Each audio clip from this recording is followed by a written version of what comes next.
안녕하십니까, 류입니다. 기능성 장판에 대해서 얘기를 잠깐 드렸었어요. 거기서 반드시 기존 바닥재를 철거하고 해라 이렇게 얘기를 했었죠. 난방은 우리가 굳이 뭐 상식적으로 생각을 해봐도 이해가 될 겁니다. 여기가 열원인데 여기를 걷는 거와 이렇게 두 개를 겹치고 여기 위에서 걷는 게 열이 빠르게 전달이 되겠습니까? 안 되겠죠. 네? 이 두꺼운 무슨 강화마루에다가 이런 두꺼운 소리잠장판을 한단 말이에요. 네? 두꺼운 거. 짜투리 남은 거죠? 안 돼요, 잘. 난방이. 시공업자, 난방 문제 없습니다. 얘기를 해요. 난방 당연히 되죠. 열 전도는 돼요. 근데 빨리 안 된다는 거예요. 오래 걸려요. 자, 그리고 강화마루 생각하면 돼요, 여러분들. 장판이나 온돌마루 이렇게 바닥에 바로 밀접하게 얇게 돼가지고 그런 바닥재 쓰시다가 강화마루 깔린 데 가서 살아보신 분들은 대번에 알 거예요. 이 난방이 뜨겁게 그렇게 느껴지지 않습니다. 우리나라 사람 뭐 신발 신고 집에서 이렇게 다니지 않잖아요. 따뜻하게 겨울 같으면 특히나 맨발이죠. 양말을 신었든 가볍게 슬리퍼를 신든 따뜻한 기를 원한단 말이에요. 근데 강화마루 따뜻합니까? 뜨겁습니까? 그냥 미적지근 뭐 그 정도죠. 아주 많이 틀어야 좀 따뜻한 정도죠. 그렇게 된다는 얘기예요. 덧방을 해버리면. 얇은 장판에 얇은 장판 한 거 차라리 그나마 낫긴 하겠. 얇은 장판에 내구성 떨어지니까. 얇은 장판 제가 쳐다보지도 말라고 했죠. 웬만하면. 그거는 월세라든지 그렇게 세 놔서 자주 이걸 바꿔주실 분, 그 일정 기간마다 계속 바꿔주실 분들은 그런 거 깔으셔도 돼요. 왜냐 비싸잖아요. 이런 소리장 같은 거 이런 거 두꺼운 거 깔면 비싸잖아요. 시공이 편리해요. 장판이. 그렇기 때문에 이제 장판을 많이 거기서 하죠. 많이 바꿀 때는. 뭐 얇은 거를 깔면 저런 건 있어요. 좀 많이 개선됐다 하지만 너무 난방을 세게 하고 그러면은 이제 거기가 까맣게 돼버리죠. 많이 난방이 돼가지고 자고 있던데 그런데 변색이 되잖아요. 이 얇은 장판은 뭐 여러 가지로 안 좋습니다. 어찌됐든 뭐 일정 기간 사용하고 하는 거는 괜찮겠죠. 설마 강화마루 위에다가 깐다. 참, 예, 코미디죠, 코미디. 강마루 위에 깐다. 그것도 강마루 위에 까는 것도 코미디예요. 데코타일 위도 코미디. 계속 이어서 이렇게 붙인 거라서 단차가 생길 수가 있습니다. 난방 얘기는 넘어가고요. 단차가 생길 수가 있어요.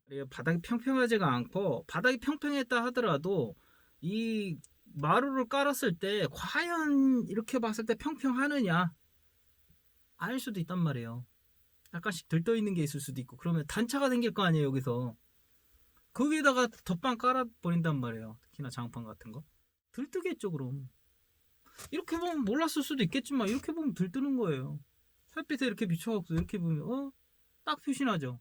강화마루 그런 거 틈 벌어지잖아요. 데코타일도 틈 벌어지고. 물론 가정용으로 나와서 데코타일도 가정용으로 나와서 좀 신축 이거에 좀 강화가 돼서 나온 거는 좀 이게 틈이 덜 벌어지겠죠. 강화마루니 뭐니 다 요즘 그런 게 강화돼서 나오긴 그런 제품이 있겠지만 여전히 좀 움직일 수 있어요. 그게 틈이 단차 문제와 함께.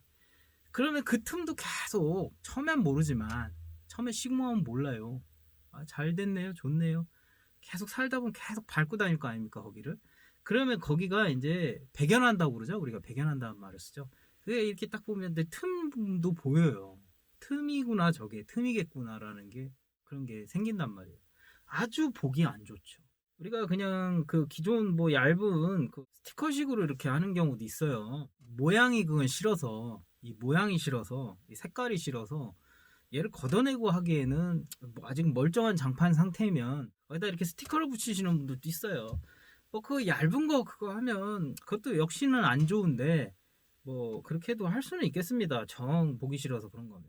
이제 잘 지어놓고 요즘에 잘 지어놓고 무리 없이 잘 살았던 집 같은 경우는 크게 상관이 없는데 더 심한 경우는 바닥이 일정 부분이 막 몰탈이 깨져 나갔거나 패여 있거나 크랙이 많이 나 있거나 이렇게 부서진 곳들이 꽤 있습니다. 조금 오래 산 집들 보면 그 이사 나가고 막 들어오고 이렇게 자주 했던 집들이 그래요. 바닥이 나중에 보면은 꺼져요. 꺼진 부분도 있고 어디 부분이 깨진 부분도 있고 막 그래요. 그 바닥에 이제 몰탈을 한 거죠. 시멘트 몰탈을 이렇게 막 붓잖아요. 난방 엑셀 파이프 배관 같은 거 이렇게 들어가 있고 이제 그 위에다 이렇게 붓잖아요. 그게 이제 깨진 거라고요. 걔도 충격을 자꾸 주다 보면 이제 깨질 수도 있어요. 그러면 그렇게 된 경우에 이제 덧방 시공을 해야 된다고 하는 사람들도 있어요. 시공업자들은 바닥이 평평하지 못하니까 기존에 뭐 한 장 그래 깔려 있는 상태에서 다시 까는 게 훨씬 낫다 그렇게 얘기를 하는데, 이것도 사실은 조금 그 무책임한 말이죠. 자기가 난방비 뭐 그렇게 더 들어가게 할 것도 아니고 뭐 내가 돈 낼 것도 아니니까 시공업자들은 그렇습니다. 왜냐, 그거 시공을 할 수가 없어요. 그 바닥을 몰탈 다시 쳐라. 크랙 난데 퍼티 종류로 해가지고 에폭시 그런 소재로 수지 뭐 그런 소재 뭐 여러 가지가 있겠죠. 깨진 데 몰탈 이렇게 더 쳐봐야 층 생길 수 있고 안 좋죠. 어찌됐든 그런 작업을 하게 해야 되잖아요. 왜냐, 장판업자들은 그 바닥 시공업자들은 그런 것까지는 안 하잖아요. 가벼운 청소 정도만 하고 하는 거지. 본드 좀 있으면 그 칼로 좀 떼내고 그 정도로 하는 거지. 몰탈하고 막 이렇게 좀 공사가 이제 커진단 말이에요. 그렇게 되면 우리가 생각해 봐야 될 게 있어요. 무엇이 정답이라고는 얘기를 안 하겠어요. 근데 신축이야 뭐 그러겠습니까? 좀 잘 하고 들어가고 싶지 않겠습니까? 아니면 그게 아니고 내가 살고 있었는데 바닥재를 교체해야 될 일이 생겨서 교체를 하는 거예요. 그러면 어떻게 됩니까? 이사잖아요. 이사. 거의 짐 다 내려야죠. 내릴 곳이 있으면 내리지만 그게 아니면은 임시 보관하는 이사 물품을 임시 보관하는 데다가 보관을 해야 되잖아요. 이사예요. 그랬다가 다시 들어와야 되고 큰일이란 말이에요. 도배 같으면 좀 쳐가지고 이 측부니까 이 바닥은 다 드러내야 되잖아요. 자기 집기 같은 거 없어야 되잖아요. 요 방에다가 몰아놓고 이렇게 안 됩니다. 업자 시공을 실제 하는 경우는 다 빼야 돼요. 그래야 한다고 그래요. 본인이 살살살살 하는 경우는 이 방에다 옮겼다 저 방에다 옮겼다 할 수도 있겠지만 큰 거 같은 경우 그렇게 쉽게 옮기기도 힘들고 다른 방에 무리하게 넣기가 어려울 수도 있어요. 간단하게 하는 공사가 아닌데 어설프게 그렇게 덧방을 하고 싶을까 이거라는 거예요. 후회를 한단 말이에요. 웬만하면 철거업자를 불러다가 하고 문제가 된 거는 그 보수를 좀 하고 깨지거나 그런데 보수를 해서 평평하게 해놓은 다음에 하시라고. 그 집 얼마 안 살 거고 그러면은 모르겠어요. 그러면 그거 모르겠습니다. 감안하고 사세요.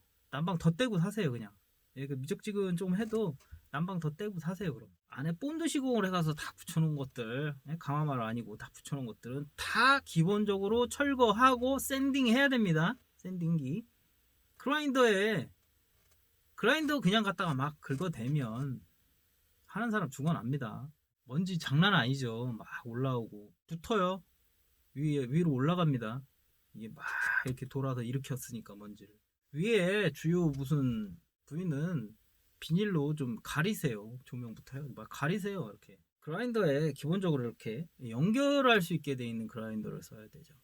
그라인더에서 나오는 먼지를 바로 청소기가 뭐 습식도 되는 그런 청소기겠죠. 그걸 쫙쫙 바로바로 빨아내야 그나마 괜찮습니다. 그래도 뭐 나요. 샌딩은 본드 부분이 있기 때문에 반드시 해야 되는 거예요. 바닥은 철거했다고 철거기로 철거했다고 끝이 아니라 그건 하나 많아요. 네, 물론 뭐 난방이야 좀 그렇겠지만 이게 계속 본드가 일정하게 있는 게 아니에요. 본드 칠할 때 보면 알겠지만 약간 두껍고 얇고 두껍고 얇고 이런 게 막 있단 말이에요. 그래서 이게 들뜨는 거예요. 일단 원바닥하고 들뜨면은 난방은 떨어져요. 그것도 이게 평평하지 않게 울거나 그럴 수도 있기 때문에 반드시 샌딩 해야 된다는 겁니다. 덧방을 했을 때 습기가 좀 잘 안 빠져나갈 수가 있습니다. 사이와 사이 층이 생겨 있는 거기 때문에 난방에도 문제가 되겠지만 본드 칠했다 해도 일종의 층이 이미 있는 거예요. 원 하나의 몸이 아니잖아요. 걔가 다른 애의 몸이잖아요. 장판과 장판도 다른 애예요. 얘는 서로 한 몸이었던 애가 아니잖아요. 습기가 찬단 말이에요. 나가질 못하고 찰 수가 있어요.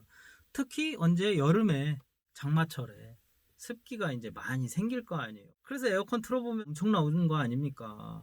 그거 다 빨아먹어서 나오는 거 아니에요. 공기 안에 있는 습도를 다 빨아서 제습도 되는 거 아니에요. 기본적으로 바닥은 근데 안에서 울고 있단 말이에요. 난방을 하면은 습기는 제거되겠죠. 근데 여름철에 난방하기가 쉬운 건 아니에요. 이렇게 덧방을 한 경우는 좀 더 그럴 수가 있어요. 얘가 완전하게 그냥 얘 날아갈 걸 못 나가게 하니까 한 몸이었으면 조금 나을 수도 있는데 완전하게 그냥 얘를 그냥 포대기체 덮어버렸으니까 덥다 안에서 운다 더워서 땀 삐삐 흘려서 그럴 수가 있단 말이에요. 이게 이제 뭐 썩을 수도 있고요. 그 온돌마루나 원목마루 이런 거 보면은 물 같은 것만 닿아도 잘 저기 거기가 되고 나중에 다 썩고 그러죠. 곰팡이 슬고 다 그렇게 돼 있습니다. 그거 이제 겨울 돼서 난방하고 그러면 곰팡이 뭐 그냥 이렇게 그냥 스멀스멀 아지랭이 피어 올라오듯이 하는 거겠죠. 그래서 어떤 바닥재든 여름철에 그 장마기간 이럴 때는 가끔씩 틀어주는 게 좋아요. 난방을 한 번씩 막 길게 틀라는 게 아니라 어느 정도 틀어서 따뜻하게 해주면 걔가 또 증발이 되고 밑에서 습기가 오래 머물지 않게 바로 증발시켜주면 그 사이에 무슨 곰팡이 슬고 이럴 정도는 아니겠죠. 뭘 썩히게 한다거나 덧방을 해놨으면 그런 때 썩기가 쉬워요. 그 원바닥재가. 물론 이제 데코 타일이나 뭐 이런 것들 보면 안 썩습니다. 잘 썩지도 않고 막 그래요.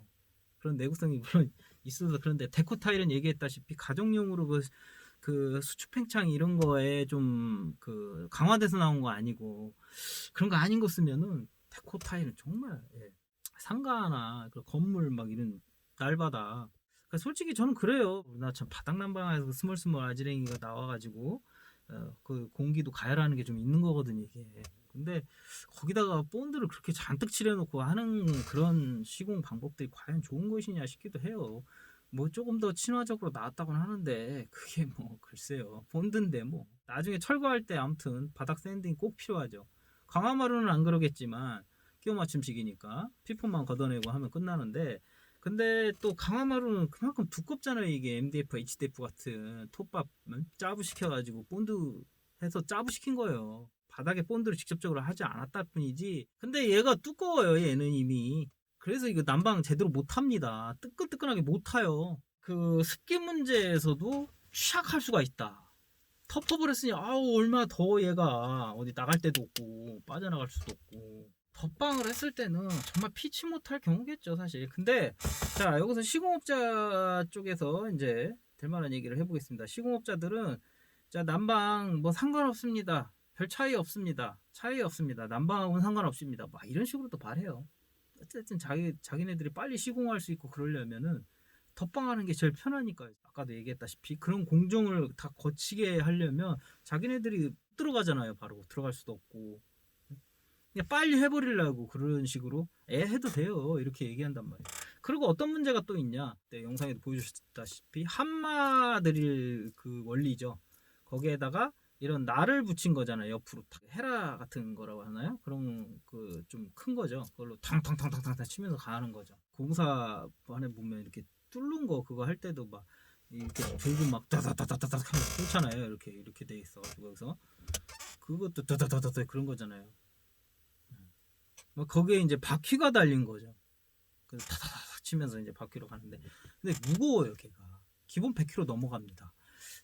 작게 나온 게 있으면은 그런 걸로 쓰시면 좋은데 힘이 좀 딸릴 수가 있고 그러니까 보통 이제 조금 그 약간 중형급으로 사시는 것 같더라고요.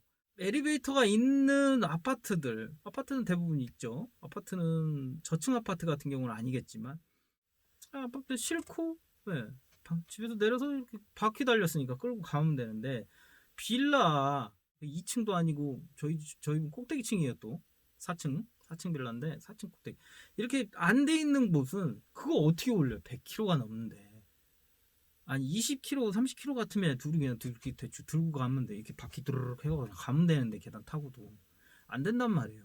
그래서 싫은 거예요 이 사람들이. 그냥 해도 된다고 그러고 철거를 하려고 우리가 알아보니까 안 된다고 그러고 아 그건 못해요. 엘리베이터 없어요? 아 못해요. 이렇게 해버린단 말이에요. 철거업자가 신청할래도.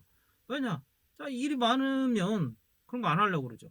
만약에 그거를 자기네들이 막 힘줘가지고 둘이서 막 낑낑대면서 올라가는데 만약에 계획을 잘못해서 떨어뜨렸단 말이에요. 그러면 어떻게 됩니까? 바닥도 나가고 나갈 수 있고 기계도 고장 날 수 있어요. 그건 자기네들 손해잖아요. 그렇게 되면 그거 평당 2만 원대죠.